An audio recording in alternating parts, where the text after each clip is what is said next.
حضرت عمر رضی اللہ تعالی عنہ کا قول ہے، فرماتے ہیں کہ مجھے اس بات کی پرواہ نہیں ہوتی کہ میری دعا قبول ہو رہی ہے کہ نہیں ہو رہی، مجھے اس کی فکر رہتی ہے کہ دعا مانگنے کی توفیق مل رہی ہے کہ نہیں مل رہی، کیونکہ اللہ جب ناراض ہوتا ہے نا کسی سے، مانگنے کی توفیق چھین لیتا ہے اللہ تعالیٰ، اور مانگنے کی توفیق دی ہوئی، اس کا مطلب اگر ناراض ہے بھی تو اتنا زیادہ نہیں ہے، تھوڑا بہت ہے، وہ تلافی چاہتا ہے کہ آپ کر لو۔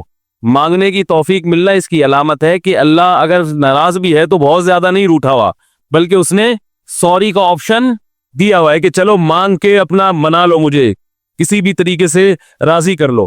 دعا کا اس قدر فائدہ ہوتا ہے انسان کو، اس قدر فائدہ ہوتا ہے، آپ مانگنا شروع کریں، زندگی چینج ہونا شروع ہو جائے گی، آپ کی زندگی میں تبدیلی آنا شروع ہو جائے گی۔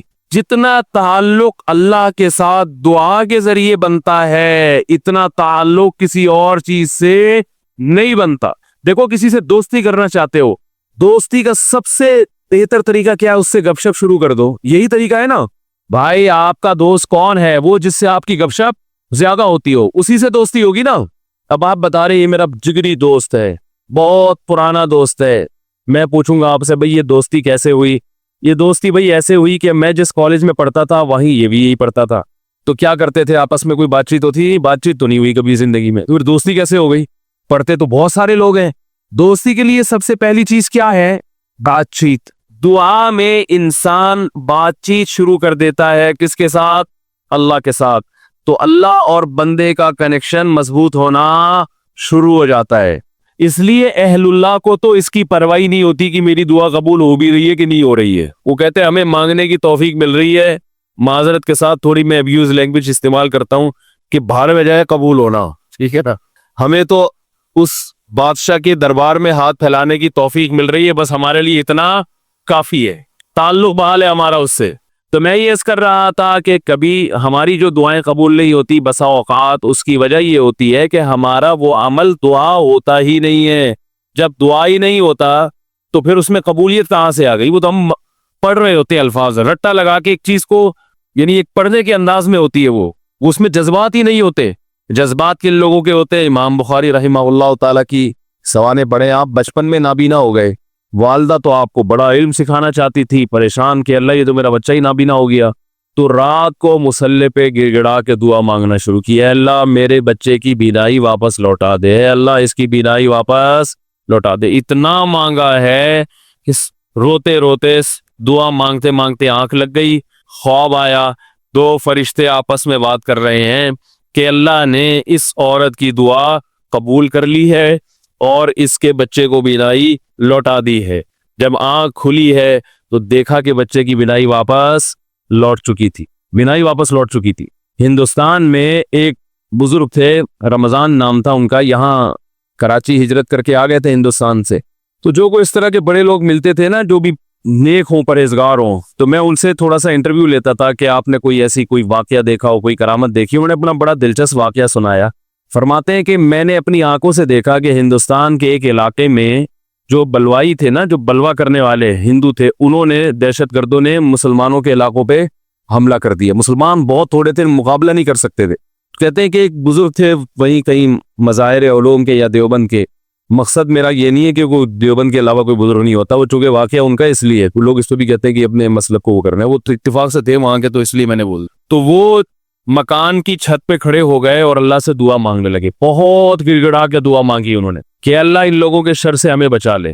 تو یہ جو واقعہ سنانے والے تھے نا، انہوں نے مجھے خود بتایا، کہتے میں نے اپنی آنکھوں سے دیکھا کہ گھوڑوں پہ آسمان سے فرشتے نازل ہو رہے ہیں اور ان کے ہاتھ میں بڑی بڑی راڈیں ہیں، گزن ہیں، اور وہ زمین پہ نازل ہو کر انہوں نے ان بلوائیوں کے خلاف حملہ کر دیا، مارا ان کو۔ میں نے جب یہ واقعہ ایک دفعہ بیان کیا تو یوٹیوب پہ جب یہ واقعہ گیا تو اس علاقے کے جو مسلمان تھے ان کے کمنٹس آئے کہ یہ واقعہ یہاں پر ہوا ہے اور اس گاؤں میں ہوا ہے۔ نہیں آ رہی بات سمجھ میں؟ تو یہ کیا ہے؟ دعا مانگنے والے کی جو دعا ہے نا اس میں طاقت تھی، وہ مانگ رہا تھا گڑ گڑا کے۔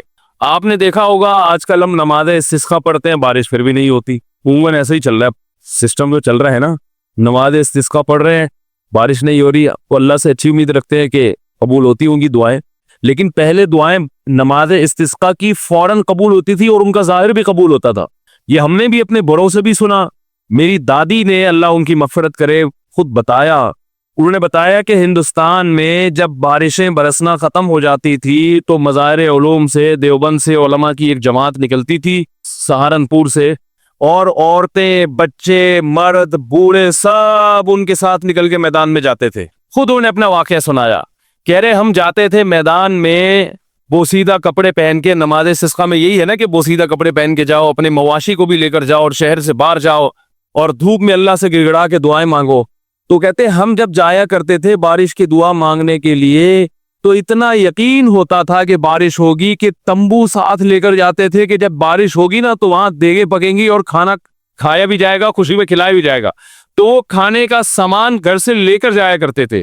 اور ہوتا ہے کہ ہم نے خود دیکھا ہے کہ نماز استسقاء کے لیے دعائیں ہو رہی ہیں اور آسمان پہ بادل آئے اور بارش برسنا شروع، اور ہم سب کیا کر رہے؟ تمبو لگا کے کھانا کھا رہے ہیں خوشی میں۔ یہ میں نے خود سنا، نمازی تھی ماشاءاللہ، پرہیزگار تھی، مولانا عبد الرحیم رائے پوری رحمۃ اللہ علیہ سے بیعت بھی تھی وہ۔ یہ اس لیے فضائل سنا رہا ہوں کہ بھائی امید ہے کہ انشاءاللہ جھوٹ نہیں بولا ہوگا انہوں نے۔ وہ جھوٹ کیوں بولیں گی بھائی، ان کو کوئی پیسے مل رہے تھے۔ یہاں ہمارے پڑوس میں یہیں اسی مسجد میں سامنے ایک ڈاکٹر صاحب رہا کرتے تھے، آپ کو معلوم ہوگا، یہاں ایک ڈاکٹر صاحب رہتے تھے نا سامنے والے گھر میں۔ ان کے والد صاحب بھی بوڑھے آدمی تھے، اللہ تعالیٰ اگر زندہ ہیں تو اور عمر میں برکت دے، انتقال ہو گیا تو اللہ ان کی مغفرت کرے۔ میرے سے بڑی گپ شپ تھی ان کی، مجھے بس یہ کہتے تھے آپ اتنے پتلے کیوں ہیں؟ اب تو میں تھوڑا موٹا ہو گیا، وہ بہت ہی پتلا تھا، کہہ رہے ہیں آپ مولوی ہو کے اتنے باریک سے کیوں ہیں؟ وہ ایسی گپ شپ میں مذاق کرتے تھے ہوتے ہیں نا کچھ زندہ دل قسم کے، لاہور کے تھے، پنجاب کے اصل۔ تو انہوں نے بھی، ان سے بھی گپ شپ ہوتی تھی، انہوں نے بھی ایسے، میں نے ان کو بتایا کہ ہماری دادی سے ہم نے سنا کہ وہاں ہندوستان میں جب جایا کرتے تھے نماز استسقاء کے لیے تو بارش ہو جاتی تھی، آپ نے کبھی ایسا دیکھا؟ انہوں نے کہا ہم نے خود اپنی آنکھوں سے دیکھا۔ انہوں نے اپنے دو واقعات سنائے، ایک انڈیا کا، وہ انڈیا کے پنجاب سے ان کا تعلق تھا، کہنے لگے کہ ایک مرتبہ بارش رک گئی تو ہم بارش کے لیے یعنی دعا مانگنے کے لیے نماز استسقاء کے لیے گھر سے نکلے۔ سنت یہ ہے کہ نماز استسقاء میں آپ ایک تو آبادی سے دور جائیں، نمبر دو تھوڑے بوسیدہ کپڑے پہن کے جائیں، سب جائیں، بچے بھی جائیں، عورتیں بھی جائیں، مرد بھی جائیں، بوڑھے بھی جائیں، سب لوگ جائیں، اور بہت لمبی دعا مانگی جائے، بہت اطمینان کے ساتھ دعا مانگی جائے۔ تو کہتے ہیں کہ ہم جب نکل کے جا رہے تھے تو ہندو یہ کہہ رہے تھے یہ موسلے بارش برسانے جا رہے ہیں۔ ہندوؤں کو اتنا یقین تھا، موسلے کہتے ہیں نا، موسٹلی ہندو زیادہ تر موسلے ہی کہتے ہیں مسلمان، تو کہہ رہے تھے کہ یہ کیا کرنے جا رہے ہیں؟ موسلے بارش برسوانے جا رہے ہیں۔ کہتے ہیں کہ جب گئے ہیں دعا مانگی ہے، انتہائی شدید گرمی، آج نماز استسقاء بھی ایئر کنڈیشن ہال میں ہوتی ہے، اور توبہ ووبہ کا تو کوئی تصور ہوتا ہی نہیں ہے، کوئی گناہوں سے توبہ بھی کرے، وہ تو یہی ہوتا ہے اللہ میں پھر فلم دیکھوں گا، جیسی بارش ہوگی تو میں کیا دیکھوں گا جا کے؟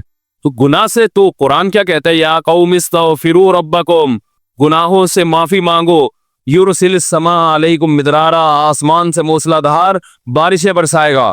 تو نماز استسقاء کا جو کانسیپٹ تھا وہ یہ تھا کہ آپ اللہ سے اپنے تمام گناہوں کی معافی مانگیں۔ تو گناہوں کی معافی کا تو ہمارے ذہن میں ہی نہیں ہوتا، اور وہ امام پہ ڈال دیتے جو بیچارہ دعا مانگ رہا ہے نا کہ اس کی وجہ سے قبول نہیں ہوئی، وہ تو اخلاص سے مانگ رہا ہوتا ہے۔ مسجد کا امام جو ہے وہ پبلک میں ایسے ایسے ماشاءاللہ بدماشوں کی کثرت ہوتی ہے، کوئی بہن کی وراثت کھا کے بیٹھا ہے، کوئی یتیم کا مال دبا کے بیٹھا ہوا ہے، چلو اب دبا لیا، مال کھا لیا، اب توبہ تو کرنا کہ اللہ میں واپس دے دوں گا، وہ نہیں ہوتا۔ اللہ میں قحط سے مر جاؤں، بارش نہ ہو کوئی مسئلہ نہیں ہے، میں مر جاؤں گا قحط سے، مگر میں بہن کا پلاٹ واپس، بولو بھائی نہیں کروں گا، تو پھر کہاں بارش ہوگی میرے بھائی؟ اللہ کہہ رہے ہیں تم بدماشی چھوڑنے کے لیے تیار نہیں ہے۔ تو وہ انہوں نے اپنا واقعہ سنایا کہ ہم گئے، ہم نے دعا مانگی، اور وہ جو ہمارے امام صاحب تھے انڈیا میں، کوئی جالندھر یا کوئی لدھیانہ کا واقعہ ہے، کہہ رہے ہیں وہ سردے میں گئے ہیں اور اوپر سے اتنی شدید گرمی تھی کہ وہ ہماری کمر جو ہے نا دھوپ کی وجہ سے ایسا لگ رہا تھا جل جائے گی، مگر امام صاحب جو سردی میں جا کے روئے ہیں اور پبلک کو رلایا انہوں نے کہ اللہ جب تک بارش برسے گی نہیں یہاں سے ہم ہلیں گے نہیں۔ یہ اب دیکھیں جس کو اطمینان ہوگا وہ اتنی دیر تو سردی میں پڑا رہے گا، ورنہ وہ کہے گا یار کچھ ہونے والا تو ہے نہیں، خام خامے کمر جلا کے آ جاؤ۔ کہہ رہے وہ انہوں نے گڑگڑائے ہیں، وہ ایسا گڑگڑائے اور کمر ہماری جل جل کے لگ رہا تھا کہ وہ خراب ہی نہ ہو جائے۔ اور پھر انہوں نے مجھے خود سنایا واقعہ، کہتے ہیں ہم نے دیکھا کچھ دیر ہوئی ہے، اس کے بعد گہرے بادل آئے ہیں اور وہی بارش برسنا شروع ہو گئی، اور کہہ رہے جب تیز بارشیں ہوئی ہیں تو ہم جب واپس آ رہے تو ہندو ہنس رہے اور کہہ رہے تھے یہ موسلے بارش برسوا کے آ رہے ہیں۔ ہندوؤں کو بھی یقین ہوتا تھا یہ موسلے بڑے تیز ہیں، آج کا جو موصلہ ہے میرے بھائی ہم جیسے نالائقوں پر مشتمل ہے، تو پھر ہم اپنی ذمہ داری پوری نہیں کر رہے. اللہ کہتے تمہیں یقین نہیں ہے، تو پتہ نہیں کیا کر رہا ہے، یہاں بیٹھ گئے ادھر توجہ. میں تو دیکھا ہے دعا مانگتے مانگتے نا جیب میں چیک کر رہے ہوتے کتنے پیسے پڑے ہوئے، چاہے 50-5 ہزار کا تو ہے نا، وہ خراب تو نہیں ہوا. آمین. پھر وہ تھوڑی دیر میں یہاں کھو جائے گا، پھر ادھر کھو جائے گا.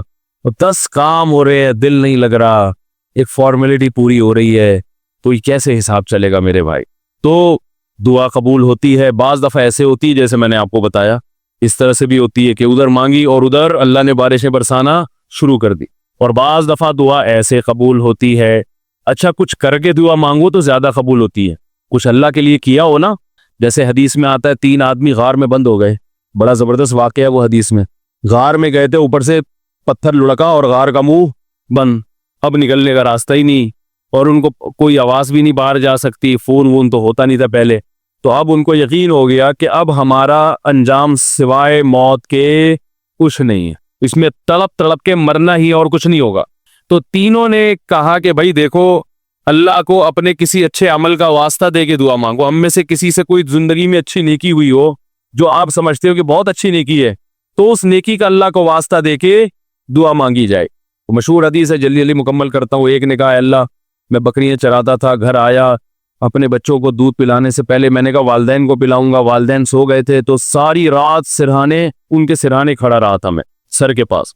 ان کو جگاؤں گا بھی نہیں کہ نیند خراب ہو، اور ایسا بھی نہیں ہوگا کہ پہلے بچوں کو پلا دوں، پہلے ماں باپ بعد میں اپنے بچے.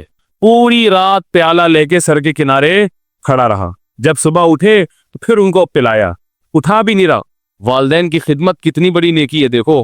اللہم ان کنت فعلت ذلک ابتغاء وجہک فاصرف عنا ما نحن فیہ فاکشف عنا ما نحن فیہ. اے اللہ اگر میں نے یہ تیرے لیے کیا تھا اور تجھے یہ میری نیکی پسند آ گئی ہے، تو آج جس مصیبت میں مبتلا ہیں اللہ اس مصیبت سے ہمیں نجات دے دے. کیسی اللہ کی قدرت، وہ پتھر ہلائے اپنی جگہ سے. پتہ چلا میرے بھائی ماں باپ کی خدمت بڑی بڑی چٹانوں کو اپنی جگہ سے ہلا دیتی ہے بغیر کسی وجہ کے. اتنا بڑا عمل ہے یہ. آج برداشت نہیں ہوتا ہے، نہ باپ کی ڈانٹ برداشت ہوتی ہے، نہ ماں کی ڈانٹ برداشت ہوتی ہے. دیکھو اللہ چاہتے پورا پتھر ہلا دیتے، لیکن اللہ نے کہا کہ سب کا عمل سامنے آ جائے نا، تو اللہ نے تھوڑا سا ہلایا پتھر کے ابھی ہلکی سی ہوا آئے بس ہے بھائی، تاکہ باقی دو کی نیکیاں بھی سامنے. ویسے تو اللہ کو اتنا پسند آیا کہ اللہ چاہتے تو ہے ہٹا دیتے نا پتھر. دوسرے نے دعا مانگی، اے اللہ میں اپنی چچا بہن پہ عاشق تھا، اس سے زنا کرنا چاہتا تھا، وہ موقع نہیں دیتی تھی، بہت سخت عشق والی محبت تھی. بالآخر قحط پڑا، سب کچھ ختم ہو گیا، تو وہ میرے پاس آئی روٹی کے لیے. تو میں نے اس سے کہا ایک شرط پہ تجھے راشن دوں گا کہ تو میری حرام خواہش کو پورا کر. اور بالآخر مجھے اس پر قدرت ہوئی. جب میں زنا کے، وہ مجبور ہو گئی بیچاری، جب میں زنا کے بالکل قریب پہنچ گیا تو اس نے مجھے اللہ تیرے عذاب سے ڈرایا، اتق اللہ ولا تفض الخاتم الا بحقی، کہ تو یہ کام کر تو رہا ہے مگر تو اللہ سے ڈر. اللہ میں اس حالت میں کہ مجھے اس پر مکمل قدرت ہو چکی تھی اور میں عرصے سے تلاش میں تھا کہ یہ میری دسترس میں آئے. جب مجھے موقع ملا اور بالکل قریب پہنچ گیا زنا سے، تو اس نے مجھے کہا اللہ سے ڈر. تو اللہ میں تیرے خوف سے پیچھے ہٹ گیا. ان کنت فعلت ذلک ابتغاء وجہک، اے اللہ صرف تیرے لیے کیا تھا، اگر تو اس عمل کو قبول کرتا ہے تو آج جس مصیبت میں مبتلا ہے اس مصیبت سے ہمیں نجات دے دے. حدیث میں آتا ہے پتھر مزید تھوڑا سا لڑک گیا، اور کیا ہے کہ دھوپ بھی آنا شروع، ہوا بھی، لیکن ابھی نکل نہیں سکتے تھے چونکہ اللہ تیسرے کا عمل بھی سامنے لانا چاہتا تھا. تیسرے نے کہا اللہ میں فلاں شخص کے پاس مزدوری کیا کرتا تھا، مزدوری چھوڑ کے چلا گیا. ایک مزدور تھا میرے پاس، مزدوری لیے بغیر وہ چلا گیا، تو اس کی جمع پونجی سے میں نے کاروبار کیا، بہت کاروبار بڑھ گیا. بہت عرصے کے بعد وہ آیا تو اس نے کہا میری جو مزدوری تھی دے دو. تو میں نے کہا بھائی تیرے پیسے سے میں نے یہ بزنس کیا، یہ سینکڑوں اونٹ، گائے، بیل، بکریاں، یہ سب تیری ہیں. وہ بھی ایسا نیبو نچوڑ کم بخت ساری چیزیں اٹھا کے لے گیا. وہ اتنی معاملات میں آج کل کون صاف ہوتا ہے کہ بھائی تمہارے پیسوں سے کیا تو لے جاؤ. تو وہ بھی لے گیا، تو میں نے بھی دے دیا. میں نے کہا اللہ میں حرام کا نوالا نہ جائے میرے پیٹ میں. اللہ اگر میں نے تیرے لیے کیا تھا تو جس مصیبت میں مبتلا ہو اس مصیبت سے ہمیں نجات دے دے. حدیث میں آتا ہے پتھر مزید لڑکا ہے، فخرجوا یمشون، بڑے آرام سے باہر نکل گئے. تو دیکھو اس سے پتہ چلتا ہے اللہ کے لیے کچھ قربانی دی ہو تو پھر دعائیں ٹھا کر کے قبول ہوتی ہیں. جو لوگ بینک کی ملازمت چھوڑ دیتے ہیں، بڑی قربانی ہے، ان کی دعائیں بہت تیزی سے قبول ہوتی ہیں. داڑھی رکھنے کا ماحول نہیں ہے لیکن آپ رکھ لو اللہ کے لیے، دعائیں انشاءاللہ تیزی سے قبول ہونا بولو نا بھائی کیا جا رہا ہے؟ کیوں قبول ہوتی ہے بھائی؟ سارا دن اللہ کے لیے بھوک پیاس کو برداشت کیا، تو اب اللہ کہتے ہیں تو نے میرے لیے قربانی دی، اب تو مانگ جو مانگے گا میں تجھے عطا کروں گا۔ حج میں دعائیں کیوں قبول ہوتی ہیں؟ 6-7 لاکھ روپے آپ کے خرچ ہوئے، آپ اتنی دور گئے، آپ نے وہاں دھکے کھائے، تو عرفات کے دن ایسی دعائیں قبول ہوتی ہیں، حدیث میں آتا ہے شیطان خاک سر پہ ڈالتا ہے کہ آج میری پورے سال کی محنت برباد ہو گئی ہے۔ لیکن ہم نے دیکھا ہے عرفات میں بھی دعائیں نہیں مانگ رہے لوگ، وہاں بھی ایک اجتماعی دعاؤں کا ماحول بنایا ہوا ہوتا ہے، ایک آدمی بیٹھا ہوا آمین آمین لگا رہے ہیں، بھائی وہاں تو کم از کم کوئی جا کے کچھ الگ سے اللہ سے گڑگڑا کے مانگ لو، دل لگاؤ اس دعا میں۔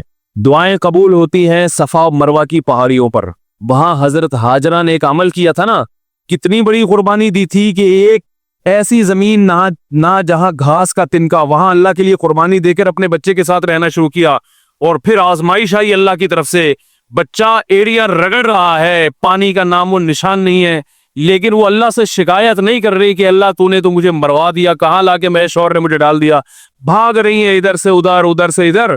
کیسا اللہ کی حمد کو جوش آیا کہ میرے لیے قربانی دی، اب میں تجھے ضائع نہیں ہونے دوں گا۔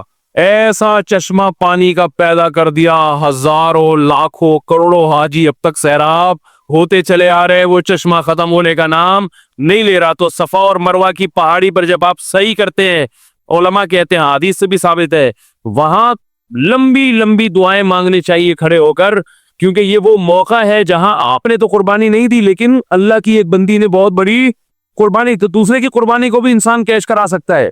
تو کچھ کرنے کے بعد جب مانگا جائے تو قبولیت کا امکان بڑھ جاتا ہے۔ ہم اللہ کے لیے کچھ قربانی دینے کے لیے تیار ہی نہیں ہے، کچھ کرنے کے لیے تیار ہی نہیں ہے، مانگنے کے لیے بھی تیار نہیں ہے، بلکہ اللہ نے ہمیں دعائیں بھی سکھائی ہیں، کیسی پیاری دعائیں سکھائی ہیں قرآن مجید میں اور احادیث میں۔ اللہم ارزقنی حبک وحب من یحبک وحب عملی یقربنی الی حبک، اور ایک اور دعا سکھائی، اللہم ارزقنی حبک، اللہم ارزقنی حبک وحب من ینفعنی حبہ عندک، اللہم فکما رزقتنی مما احب فاجعلہ قوۃ لی فیما تحب وما زویت عنی مما احب فاجعلہ فراغا لی فیما تحب۔ ہم لوگ دعائیں بھی عجیب عجیب چیزوں کی مانگ رہے ہوتے ہیں، کیسے پیارے الفاظ سکھائے، اے اللہ تو مجھے اپنی محبت دے دے، میرے دل میں کیا کر دے، اپنی محبت ڈال دے، وَحُبَّ مَن يَنفَعُنِي حُبُّهُ عِندَكَ، اور ان لوگوں کی محبت بھی یا ان چیزوں کی محبت دل میں ڈال دے کہ جن سے محبت کرنے سے تیری محبت میں مزید ترقی ہو جائے، ایسی چیزوں کی محبت دل میں ڈال دے کہ ان کی محبت کا فائدہ ہو آخرت میں، اور تیری محبت میں اضافہ ہو جائے، جیسے والدین کی محبت، بیوی بچوں کی محبت، اس سے اللہ کی محبت اور بڑھتی ہے نا، تو اللہ کا حکم ہے، علماء کی محبت، نیک عمل کی محبت۔ اللہم فکما رزقتنی مما احب، اے اللہ تو نے جو مجھے میری محبوب چیزیں عطا کی ہیں، تو فجعلہ قوۃ لی فیما تحب، تو ان کو ذریعہ اور وسیلہ بنا دے اپنی محبت میں اضافے کا، یعنی وہ مجھ سے چھیننا نہیں وہ چیزیں، بلکہ ان کا استعمال اس طرح سے ہونا شروع ہو جائے کہ وہ دین میں اور ترقی کا ذریعہ بننا۔ جیسے کسی کو اللہ نے مال دیا تو مال سے ہر ایک کو محبت ہوتی ہے، تو یہ مال اور آخرت میں ترقی کا ذریعہ بن جائے۔ وما زویت عنی مما احب، اور جو میری محبوب چیزیں تو نے مجھے نہیں دی، میں چاہتا تھا لیکن نہیں ملی، تو ان کا نہ ملنا تیری محبت میں ترقی کا ذریعہ بن جائے۔ کیسے عجیب الفاظ ہے دیکھو، اور یہ کس نے بتایا؟ ایک امی نے جو نہ لکھنا جانتے اور نہ پڑھنا جانتے۔ یہی ہوتا ہے نا، کچھ چیزیں آپ کو مل جائیں گی، آپ کی پسند کی کچھ نہیں ملیں گی، تو اللہ جو پسند کی چیزیں مل گئی ہیں ان سے بھی آخرت میں ترقی ہو جائے، جو نہیں ملی ان کا نہ ملنا آخرت میں ترقی کا ذریعہ بن جائے۔ ہر چیز گھوم کے کہاں آ رہی ہے؟ اللہ کی ذات کی طرف۔ تو بھائی رمضان کی چند گھڑیاں باقی ہیں، کچھ وقت نکال کے اللہ سے گڑ گڑا کے، علماء کہتے ہیں روزانہ 24 گھنٹے میں ایک ٹائم ایسا ہونا چاہیے کہ جس میں آپ روز ایک وقت اللہ سے تفصیل سے گڑ گڑا کے دعا مانگ کے معمول بنائے اپنا۔ بات سمجھ میں آ رہی ہے بھائی کہ نہیں آ رہی؟ روزانہ 24 گھنٹے میں کم از کم ایک وقت، وہ سب سے افضل وقت ہے رات کا آخری حصہ، اگر اس ٹائم نہ ہو سکے تو جو وقت آپ کو ملے، لیکن مانگنا ضرور ہے، اور یہ یقین کر لینا ہے کہ جس کے سامنے ہاتھ پھیلا رہے ہیں وہ محروم نہیں کرتا۔ نبی صلی اللہ علیہ وسلم نے فرمایا، ان اللہ لا یستحی، اللہ تعالیٰ کو اس سے حیا آتی ہے، ان یردہما خائبین، کہ جب کوئی بندہ اس کے سامنے ہاتھ پھیلائے تو اللہ اس کو خائب و خاسر واپس لوٹائے، اس بات سے اللہ کو حیا آتی ہے، تو وہ قبول ہوگی، یا تو اللہ وہی چیز عطا کر دیں گے یا اللہ تعالیٰ اس کا کوئی نعم البدل عطا کر دیتے ہیں۔ وہ نعم البدل عطا ہوتا ہے تو آپ کو وہ چیز نظر نہیں آ رہی ہوتی، نعم البدل کو آپ سمجھتے ہی نہیں کہ نعم البدل ہے۔ اور بعض دفعہ اللہ ایسا کرتے ہیں کہ جو چیز آپ مانگ رہے ہیں وہ نہیں ملتی، لیکن کوئی مصیبت آنے والی ہوتی ہے جو اللہ آپ سے ٹال دیتے۔ آپ کہہ رہے ہیں کہ اللہ اس مریض کو شفا دے دے، وہ ٹھیک نہیں ہو رہا، وہ دوسرا بھی مرنے والا تھا، وہ دوسرے پر بیماری حملہ کرنے والی تھی، اللہ نے اس کو حملے سے روک لیا، یہ کتنا بڑا فائدہ ہو گیا۔ اور بعض دفعہ یہ ہوتا ہے کہ جو چیز آپ مانگ رہے ہیں وہ نہیں ملتی، لیکن اس مانگنے سے جو مقصد تھا وہ مقصد مل جاتا ہے۔ آپ کو کوئی پریشانی آئی، آپ دعا مانگ رہے ہو اللہ وہ پریشانی ٹال دے، اللہ نے وہ پریشانی تو نہیں ٹالی، لیکن اس کی وجہ سے جو آپ کا دل پریشان ہو رہا تھا وہ دل کی پریشانی کو دور کر دیا، تو مقصد حاصل ہو گیا کہ نہیں ہو گیا؟ ارے آپ مانگ رہے تھے اللہ غربت دور کر دے، تو غربت کی وجہ سے ٹینشن ہو رہی ہے نا، اللہ نے ٹینشن دور کر دی، تو پیسے سے مقصد ہے۔ ہو غریب مگر مزہ ویسے آ رہا ہے جیسے مالداروں کو آتا ہے، بہت مشکل ہے سمجھانا، کیا کریں یار۔ ہو غریب مگر اندر سے دل کیا ہو گیا؟